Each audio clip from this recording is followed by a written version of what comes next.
The Yodo technique, transforming a banal idiom by switching words. The Yodo technique is also known as the mighty chiasmus, which is a mirror image of a concept that rebuts your opinions by playing them backwards. Make these more interesting by adding humor. Here we can see an example of the mighty chiasmus through Kennedy. Without the chiasmus, instead of seeking help from government, you should volunteer for it, and with the chiasmus, ask not what your country can do for you, but what you can do for your country. Which sounds more powerful to you? Applying the simplest figures of thought will improve your argument significantly.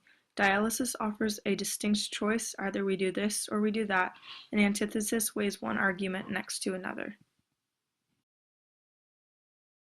An antithesis is particularly effective when it makes you sound objective. A version of objectivity is to edit yourself out loud or to use a no-yes sequence. Here is an example of a no-yes sequence. Him, what a qualified candidate. Her, candidate, yes, qualified, no. And here's an example of editing yourself. I'm much more qualified than those people, except for her. She is much better than I am. You can turn the volume down with litotes that can affirm the negative and make you seem cooler, or turn the volume up with a climax that uses overlapping words in succession and allows readers to mentally fill in blanks. What is amplification? Adding more information in order to increase a word's understandability. This can be very useful when building an argument towards climax.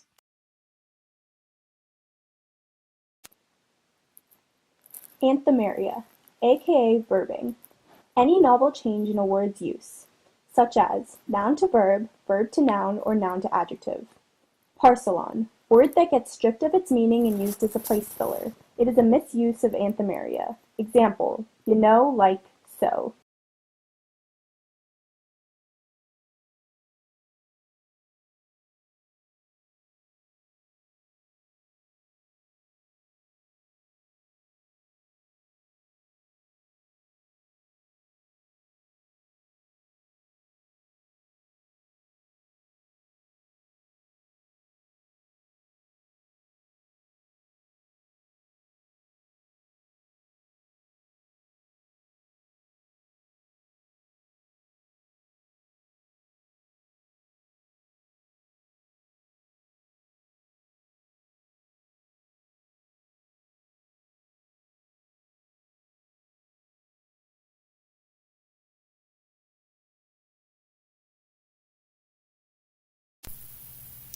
Hearing your vision. Make your audience hear what they want to hear.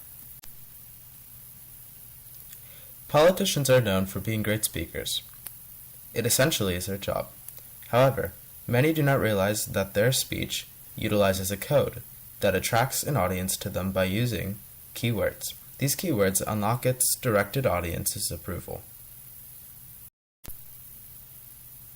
The term for using keywords to better connect to an audience is known as code grooming. The speech of George Bush makes exemplary use of code grooming.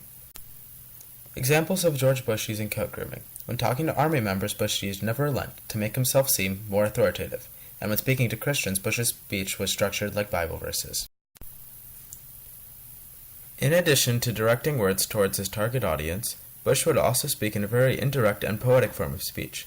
This technique is called the sound of sense. The sound of sense was originally coined by Robert Frost.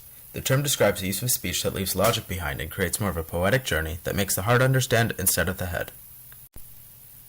Why use sound of sense? Bush perhaps used such a poor arrangement of words because it allowed listeners to hear speech that was dumbed down for the typical American voter, while also leaving their ears with the only words that described him truly, or even engaged the selective hearing that most are guilty of possessing.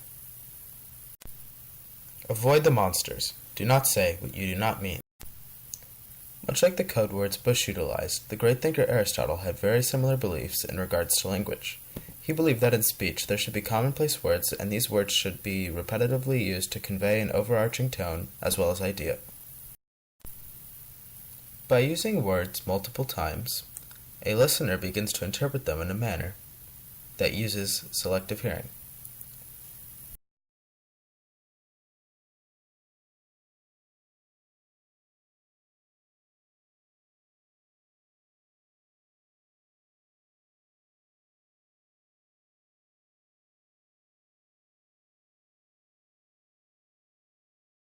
Created using Powtoon.